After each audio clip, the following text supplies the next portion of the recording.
अगले महीने स्कूलों में बांटी जाएगी नई किताबें, सिलेबस में हो गया है ये बदलाव। लखनऊ जुलाई में परिषदीय स्कूल खुलने पर पहली से तीसरी कक्षा के लगभग 45 लाख बच्चों को नई पाठ्य पुस्तकें मिलेगी।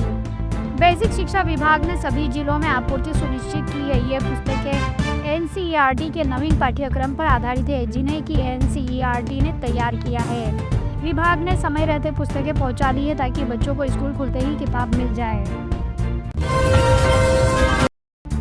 यूपी में बनने वाली है एक और एलिवेटेड रोड, 6 लेन के साथ लंबाई होगी 9 किलोमीटर। इन लोगों को होगा सबसे ज्यादा फायदा। लखनऊ में पॉलिटेक्निक चौराहे से किसान पथ तक एलिवेटेड रोड बनने का रास्ता साफ हो गया है। इस परियोजना से अयोध्या जाने वाले श्रद्धालुओं को और बाराबंकी, गोड़ा, गोरखपुर, सीतापुर की ओर जाने वाले वाहनों को जाम से मुक्ति मिलेगी। 9 किलोमीटर लंबा यह एलिवेटेड रोड 2219 करोड़ रुपए की लागत से बनेगा और इससे शहर के लगभग 30 लाख लोगों को फायदा होगा। बावरिया गैंग का 50,000 का इनामी एसटीएफ ने राजस्थान से दबोचा। वर्ष 2009 में भोजीपुरा में डकैती करने वाले बावरिया गैंग के 50,000 के इनामी सतीश उर्फ मनीष को एसटीएफ ने राजस्थान के अलवर से दबोच लिया है। वह नाम पता छिपाकर अलवर के खेरथल में ऑटो चला रहा था। पूछताछ में डकैत ने यह स्वीकार किया है कि उसने अपने 7 साथियों के साथ मिलकर भोजीपुरा और देवनगरिया में डकैती की थी। स्किल डेवलपमेंट इन यूपी तैयार की जा रही है। घरेलू सेवाओं में दक्ष युवाओं की नई फौज, 5 जिलों से शुरुआत। Skill development in UP for job surety हुनर हाथ योजना के अंतर्गत एक केंद्रीय पोर्टल तैयार किया जाएगा, जिसमें कि सभी सेवाओं को स्पष्ट श्रेणियों में वर्गीकृत किया जाएगा। इससे कि नागरिकों को सेवा ढूंढने और बुक करने में कोई भी दिक्कत नहीं होगी। कौशल सीखकर आत्मनिर्भर बनेंगे और वो भी पूरी प्रोफेशनल ट्रेनिंग के साथ। एग्रीकल्चर इन यूपी, धान के 66% नर्सरी है तैयार, अच्छे उत्पादन की उम्मीद। एग्रीकल्चर इन यूपी विभागीय अधिकारियों का कहना है कि 14 जून तक हुए आच्छादन के आंकड़े बेहतर परिणाम के संकेत दे रहे हैं। किसानों की सुविधा के लिए विभाग ने उर्वरकों आदि की पर्याप्त व्यवस्था की है। बुआई की गति भी अधिक है और मानसून में अच्छी वर्षा की संभावना है, इससे उत्पादन बढ़ेगा। यूपी बोर्ड के छात्र शिक्षकों के लिए जरूरी खबर, 1 जुलाई से अनिवार्य हो रही ये चीजें प्राचार्य की होगी जिम्मेदारी। ग्रेटर नोएडा के यूपी बोर्ड कॉलेजों में 1 जुलाई से छात्रों की ऑनलाइन हाजिरी शुरू करने की तैयारी है। 23 जून को बोर्ड मुख्यालय में प्रस्तुति होगी, जिसके बाद आगे की कार्रवाई होगी। 42,000 से अधिक छात्रों की रिपोर्ट बोर्ड को भेजी जाएगी। उपस्थिति कम होने पर छात्रों को परीक्षा से रोका जा सकता है। जुलाई के पहले सप्ताह से छात्रों को किताबें मिलेगी। यूपीपीसीएल बिजली विभाग ने घर घर जाकर वसूल किए 9.62 लाख 61 के कनेक्शन भी काटे गए। हमीरपुर के राट में बिजली विभाग ने चेकिंग अभियान के दौरान 61 बकायेदार के बिजली कनेक्शन काटकर 9.62 लाख रुपए की वसूली की है।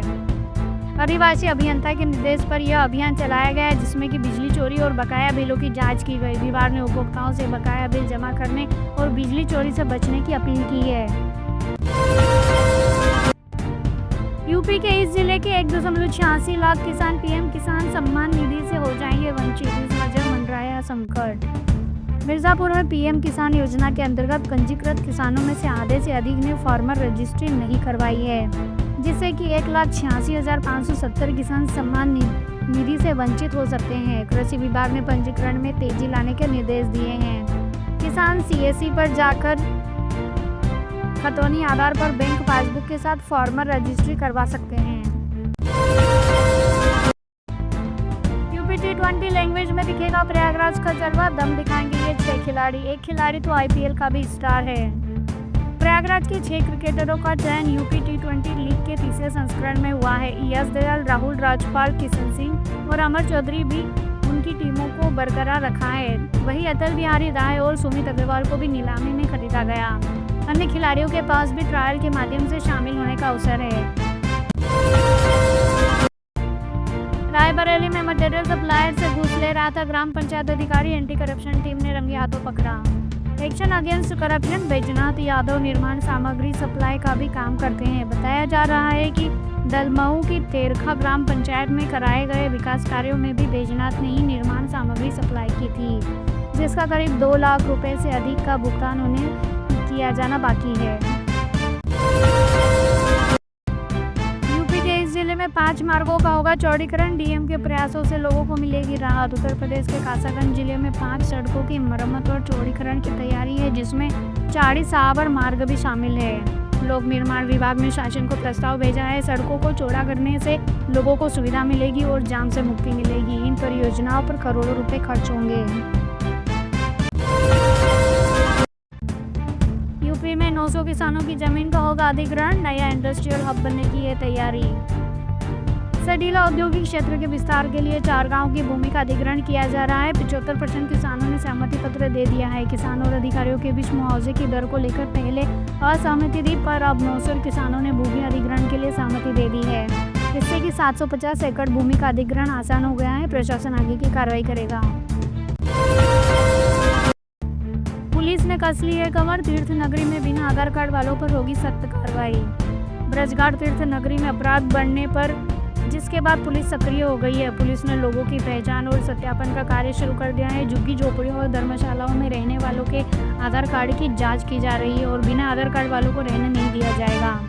सादी वर्दी में पुलिसकर्मी भी निगरानी रख रहे हैं। बिजनौर न्यूज सीसीटीवी कैमरे की निगरानी में हो रही कावड़ यात्रा और मुहर्रम का जुलूस, एडीजी ने दिए निर्देश। बिजनौर में एडीजी रमित शर्मा ने कावड़ यात्रा और मुहर्रम के दौरान सुरक्षा व्यवस्था को लेकर पुलिस अधिकारियों के साथ बैठक की। उन्होंने कावड़ियों की सुरक्षा सुनिश्चित करने और हर चौराहे पर पुलिस तैनाती करने और सोशल मीडिया पर निगरानी रखने के निर्देश दिए हैं। नई परंपराओं को शुरू करने पर रोक लगाने और कानून व्यवस्था बनाए रखने पर जोर दिया गया। मथुरा न्यूज। 1 महीने बाद मथुरा बरेली हाईवे पर वाहन भरेंगे फराटा। सांसद हेमा ने किया निरीक्षण। सांसद हेमा मालिनी ने मथुरा बरेली राष्ट्रीय राजमार्ग का निरीक्षण किया और घोषणा की कि 1 महीने में इस पर यातायात शुरू हो जाएगा। 1750 करोड़ रुपए की लागत से बने इस 6 लेन के हाईवे से बरेली, हाथरस और अलीगढ़ जाने वाले यात्रियों को जाम से राहत मिलेगी। राया में बाईपास बनने से भी जाम की समस्या कम होगी। सांसद ने मजदूरों के साथ तस्वीरें भी खिंचवाई।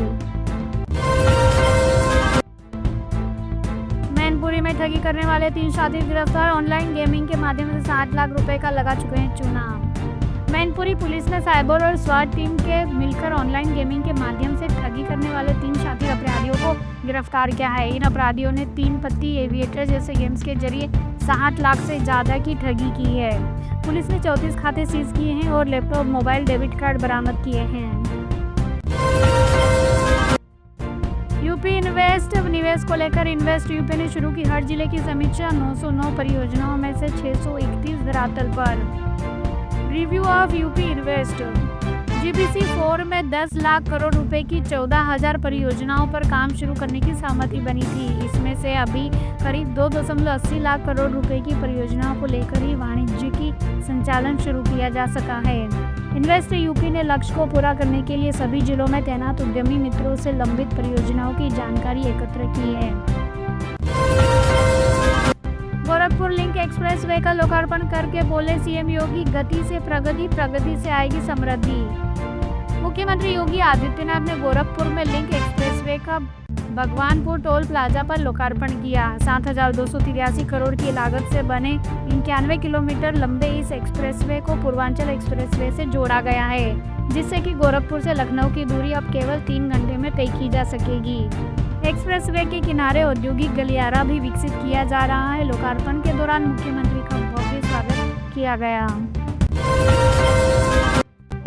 गाजियाबाद के लोगों को नहीं लगानी पड़ेगी मुख्यालय तक दौड़। इंदिरापुरम में भी बनाया जाएगा जोनल कार्यालय।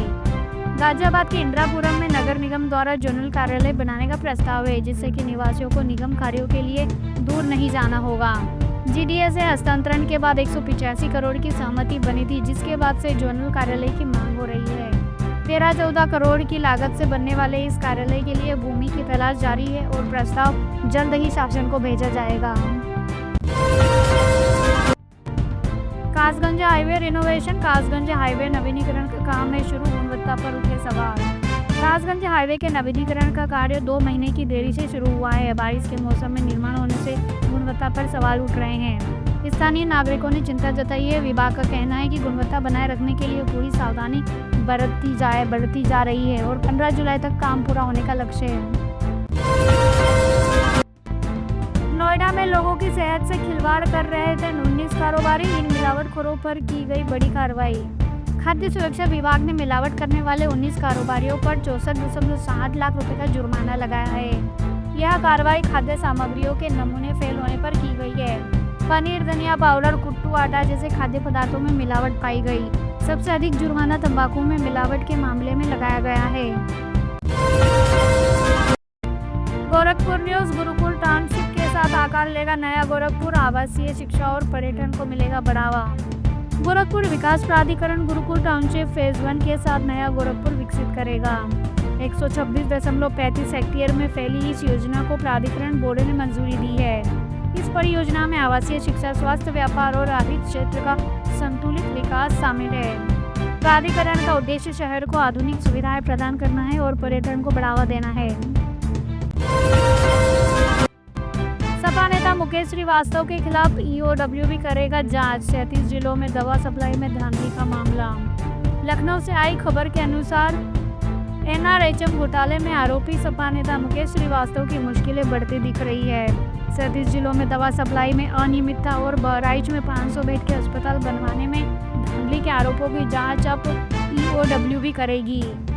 शासन ने ईओडब्ल्यू को 3 महीने में रिपोर्ट देने को कहा है। कांवड़ लाने वाले भक्तों के लिए खुशखबरी। यूपी में इन जगहों से चलेगी साधारण और एसी बसें, मामूली होगा किराया। गाजियाबाद से हरिद्वार और ऋषिकेश जाने वाले कांवड़ यात्रियों के लिए खुशखबरी है। उत्तर प्रदेश राज्य सड़क परिवहन निगम 50 वातानुकूलित बसों सहित कुल 350 बसों का संचालन करेगा। कौशाम्बी, मोहन नगर और लालकुआं से 200 बसें चलेगी। यात्रियों की सुविधा के लिए पूछताछ केंद्र पर 24 घंटे कर्मी तैनात रहेंगे। एसी बसों से यात्रियों को गर्मी से राहत मिलेगी। हापुड़ में 58 करोड़ से फटाफट होंगे विकास कार्य, नाली सड़कें होगी चकाचक, लोगों को मिलेगी बड़ी राहत। हापुड़ नगर पालिका क्षेत्र में लगभग 58 करोड़ रुपए की लागत से विकास कार्य कराए जाएंगे। इन कार्यों में सड़क, नाली और नालों का निर्माण शामिल है।